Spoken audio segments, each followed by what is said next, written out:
तो हाँ भाई लोग, अगर आप लोग रितेश पांडे या पवन सिंह के भाई फैन है तो भाई वीडियो को लाइक शेयर कमेंट भाई ज़रूर करें। भाई मैं बताना चाहता हूँ कि भाई रितेश पांडे ने भाई कितना बड़ा रिकॉर्ड बना दिया। भाई अभी तक भाई भोजपुरी में भाई कोई सिंगर नहीं बनाया इतना बड़ा रिकॉर्ड।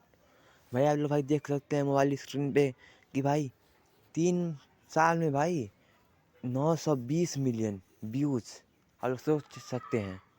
मतलब भाई 80 मिलियन भाई कम है भाई इसमें 1 बिलियन होने में। लेकिन भाई कुछ देर में भाई 1 बिलियन हो जाएगा, मुझे इतना पक्का भरोसा है। और भाई अगर आप लोग भाई पवन सिंह के फैन हो भाई वीडियो को लाइक शेयर कमेंट भाई जरूर करें। लेकिन भाई देखिए, अब तक भाई ये पवन सिंह का भाई रहता ना गाना, एक या खेसारी लाल यादव का गाना रहता तो सब लोग इस पर इतना न्यूज़ बनाते हैं। लेकिन अरे ये भैया का है इसीलिए इस पर किसी लोग न्यूज़ नहीं बनाए। आप लोग सोच सकते हैं। अभी मजा आएगा ना भिड़ो।